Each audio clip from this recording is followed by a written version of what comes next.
My first problem with the game is the name of the game itself. I know it's the title of the movie, but I have no idea what Quantum of Solace means. I guess it's time to pull out the old dictionary. Let's see. Quantum. A quantity or an amount. Solace. Comfort in sorrow. Of. Used to indicate cause. Okay. So, many things of grief?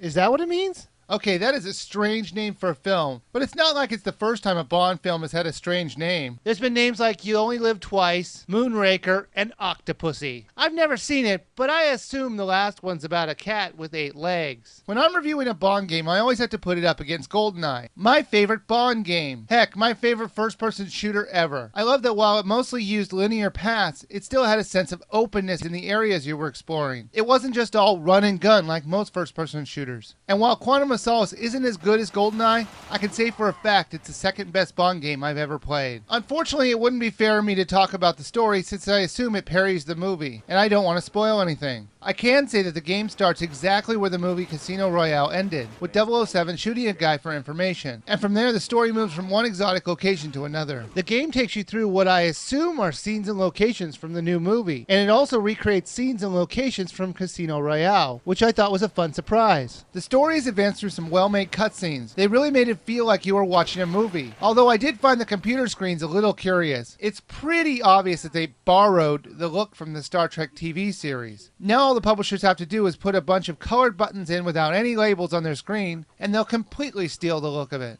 Controlling your character is fantastic. You can easily switch between a few weapons with the D-pad, and you can fire your gun with the B button.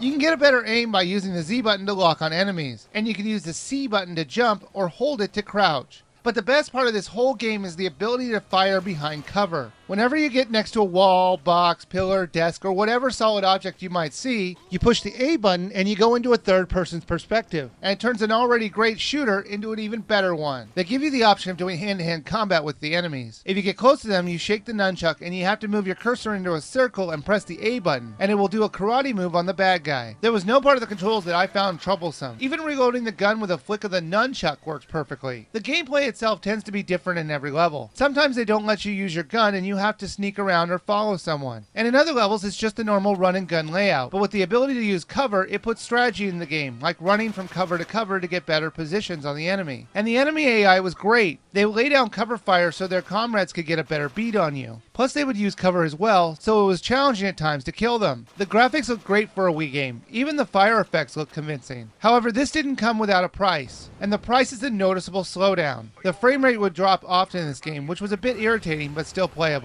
The level designs themselves were a bit too linear though. This game used the normal cheat method of using items to block the way they didn't want you to go. Sometimes these items were a bit insulting, like a couple boxes or a few rocks. Like 007 couldn't jump over a box. They have multiple checkpoints throughout the level, so you don't have to worry about if you die having to play the entire level again. In each of the worlds they have objectives for you to do. However, don't expect the objectives to be anything like you experienced in GoldenEye. They were often just to get Bond from point A to point B, then to point C. Once in a while they would get more complicated, like blow up a helicopter, but these moments were far and few between. You could play offline multiplayer with 3 other players like any other game. However, I think they should have made it so you could fill up a 2-player game with 2 other computer players to make it more fun. Unfortunately, there's no option to play against the computer, so unless you have a bunch of friends, offline multiplayer is a bit lame. Online multiplayer, on the other hand, was really fun if you could find a game. You can play with friends or against a random player. They let you play with a staggering 3 other players. Woo!